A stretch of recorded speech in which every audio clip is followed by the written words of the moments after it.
లోపలి మనసు. వీరాజా రామ్మోహనరావు. మంగకు 30 ఏళ్లుంటాయి.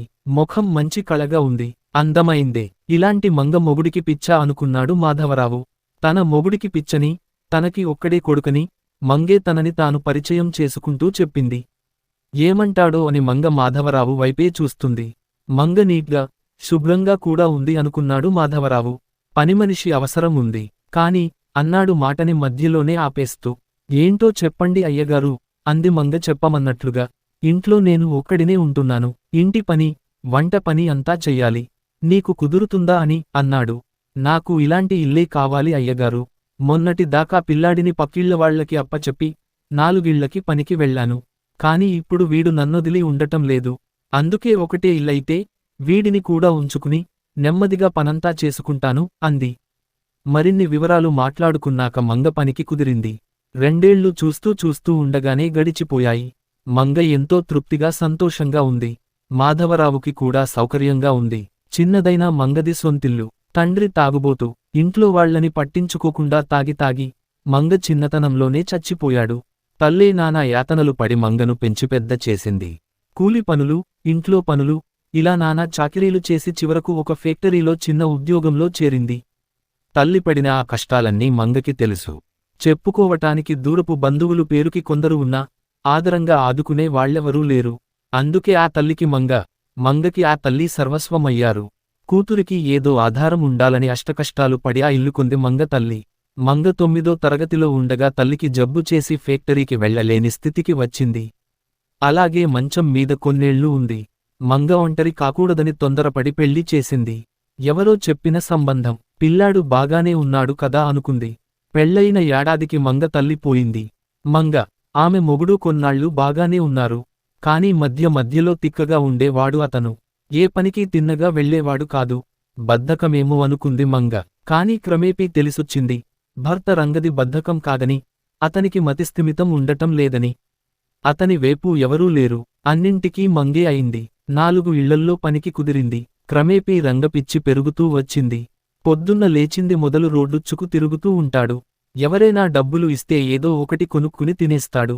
బట్టలు నీట్గా వేసుకోడు. పిచ్చి వాలకం తెలుస్తూనే ఉంటుంది. చాలా వరకు కామ్గా ఉంటాడు. కాని ఏడాదిలో ఎప్పుడైనా 1-2 సార్లు పిచ్చి కేకలు అవి వస్తాయి. అప్పుడు ప్రభుత్వ పిచ్చి ఆసుపత్రికి తీసుకెళ్తుంది. వాళ్లు ఇంజెక్షన్లు ఇస్తారు. మళ్లీ మామూలుగా కామ్గా అయిపోతాడు. మంగకి అన్నీ అలవాటైపోయాయి. పిచ్చోడైనా రంగ అంటే అభిమానం మంగకి.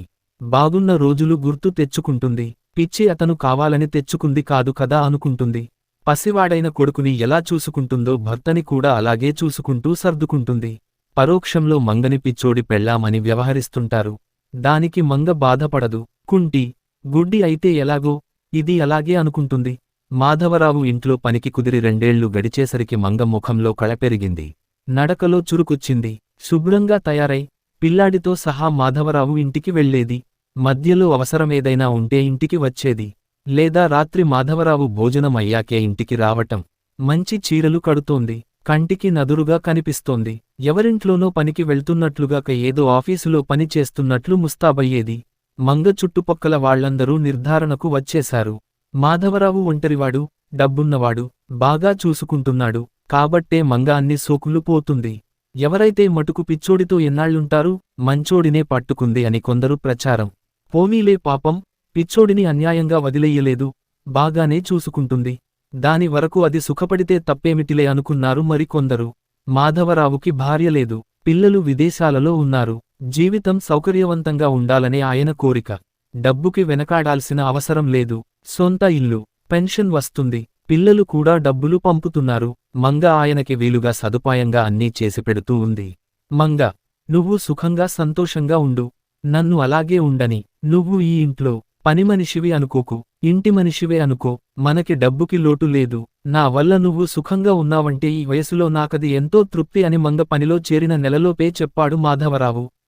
మంగ కూడా ఆ మాటకు సంతోషంగా తల ఊపింది. అలాగే అన్నట్లు. పెద్ద దాపరికాలు లేకుండా ఒకరి కష్టసుఖాలు ఒకరికి చెప్పుకుంటూ ఉంటారు. ఇద్దరి మధ్య యజమాని, పనిమనిషి అన్న పరిధిని దాటిన చనువు ఏర్పడింది. ఓసారి ఆ చనువుతోటే, మంగా మీ ఆయన పిచ్చోడంటున్నావు కదా. మరి ఎలా సంసారం? పిల్లాడు పుట్టడం, అన్నాడు మాధవరావు. దానిదేముందండి అయ్యగారు, ఎప్పుడైనా తనంతట తనే దగ్గరకొస్తాడు, అప్పుడు నేను కాదనను అని సమాధానం చెప్పింది మంగ నవ్వుతూ. ఆ మాటకి మాధవరావు నవ్వాడు. అలాంటి కబుర్లలోనే మంగ మనస్తత్వం ఆయనకి ఇంకా బాగా అర్థమైంది. ఆయనంటే బెరుకు లేదు మంగకి. ఓ దగ్గరి మనిషితోనో, ఓ తల్లితో, ఓ స్నేహితురాలితో చెప్పుకున్నట్లే తన మనసు విప్పి చెప్పుకుంటుంది. ఎప్పటినుంచో చూస్తున్నాడు మల్లయ్య. ఆ రోజు మాత్రం మంగకి అడ్డు వెళ్లాడు. పనికని పొద్దున్నే బయలుదేరింది మంగ. గుమ్మం దాటి 4 అడుగులు వేసిందో లేదు ఎదురుగా మల్లయ్య. మల్లయ్యది మంగ పక్క ఇల్లే. అందరూ మేస్త్రీ మల్లయ్య అంటారు. కొన్నేళ్ల క్రితం కూలి చేసినవాడే. అంచలంచెలుగా డబ్బు సంపాదించాడు. మేస్త్రీ అయ్యాడు. ఇప్పుడు ఇల్లు కట్టుబడిలో సెంట్రింగ్ పనులు చేయించే ముఠా మేస్త్రీ. కూలి పనులు ఎప్పుడో మానేశాడు. ప్రస్తుతం పనులన్నీ ఫోన్ల మీదే. ఇళ్లకి స్లాబులు వేసే కాంట్రాక్టులు వస్తాయి. కూలీలతో చేయిస్తాడు. మనిషి మొరటు. కొంతమంది రౌడీ మల్లయ్య అని అంటుంటారు. ఏం మంగా, నీకు కొత్తింటి నీళ్లు బాగా పడ్డట్టున్నాయి. మిసమిసలాడిపోతున్నావే అన్నాడు. మంగ ఏమీ మాట్లాడలేదు. ఇదివరకు పట్టించుకోలేదు గాని ఇప్పుడు నిన్ను చూస్తుంటే వదలబుద్ధి కావటం లేదు. ఇవాళ రాత్రి మా ఇంటికి వచ్చేయి అన్నాడు. మల్లయ్య ఇల్లు అలగా కొంప. ఒంటరిగా ఉంటాడు. ఇంట్లో అతనుండే భాగం కాక పక్క భాగాల్లో కూడా కూలాళ్లుంటారు. నిత్యం తాగుడు, పార్టీలు. మల్లయ్య దగ్గరికి కొంతమంది ఆడ కూలీల రాక మామూలే. చేతినిండా డబ్బు తిరుగుతూ ఉంటుంది మల్లయ్య దగ్గర. పల్లెల నుంచి వచ్చే కూలీల దగ్గర ఏడాది, 2 ఏళ్లకి ఒప్పందం రాయించుకుంటాడు. తను పని చూపిస్తాడు. వాళ్ల కూలీలో రోజుకి ఒక్కొక్కళ్ళ దగ్గర 100 రూపాయలు కమిషన్ తీసుకుంటాడు. రోజూ సగటున ఓ 30 మందైనా పని చేస్తుంటారు. ఇది కాక వేరే సంపాదన. రోజూ వేలల్లో ఆదాయం. డబ్బు మదం, ఒంటి మదం పుష్కలంగా ఉన్నాయి. ఇవాళేమిటి పిచ్చివాగుడు అంది మంగ కోపంగా చూస్తూ. పిచ్చి వాగుడేం కాదు. ఈ కూలి ఆడాళ్లతో ముఖం మొత్తింది. అడదంటే నీలా స్టైల్గా ఉండాలి. రమ్మన్నాను కదా అని ఓ రాత్రితో వదిలేయను. మంచి చెడ్డా చూసుకుంటూ మగ సాయం చేస్తుంటాను. నా మనిషిలాగే ఉందువుగాని డబ్బంటావా? నీకు తెలుసుగా. నీ ఇష్టం. ఎంతంటే అంతా అన్నాడు నవ్వుతూ. మంగకి అక్కసుగా ఉంది. అయినా ఊరుకుంది. మీ ఆయన ఎలాగూ పిచ్చోడే కదా. ఆడితో ఏ గొడవ ఉండదు. సరేనా అన్నాడు తిరిగి. పిచ్చోడైనా మగాడే. అది తెలుసుకో. పక్కనుంటున్నాం, కొంచెం మర్యాద నేర్చుకో. నువ్వు పిలవగానే రావటానికి ఒళ్ళమ్ముకునే దాన్ననుకుంటున్నావా? మరోసారి ఇలా మాట్లాడితే మర్యాదగా ఉండదు అంది తీవ్రంగా. ఓ సోస్, ఏం స్టైల్ కొడుతున్నావే? ఆ 60 ఏళ్ల మాధవరావు గాడు పనికి రాగాలేంది. ఆడికన్నా చిన్నోణ్ణి, పవరున్నోణ్ణి. నేను పనికి రానా? అయినా నా సంగతి నీకు తెలిసినట్లు లేదు. నేను తలుచుకుంటే నిన్ను ఆ మాధవరావుని ఏం చేస్తానో తెలుసా? అన్నాడు మల్లయ్య వెకిలిగా నవ్వుతూ. ఏం చేస్తావు? నన్ను ఏం చెయ్యలేవు. ఆయన్ని ఏం చెయ్యలేవు. వెర్రివేషాలేయకు. అయినా ఆయనకి నీకు పోలిక? ఆయన దేవుడిలాంటి మనిషి. ఆయన నన్ను కావాలని అడిగినా తప్పేం లేదు. నీలాంటి రౌడీతోటి, మొరటోడితోటి శరీరం పాడు చేసుకోవాల్సిన కర్మ నాకేం పట్టలేదు. పిచ్చోడి పెళ్ళాం కదా అని తేలికగా అనుకోకు.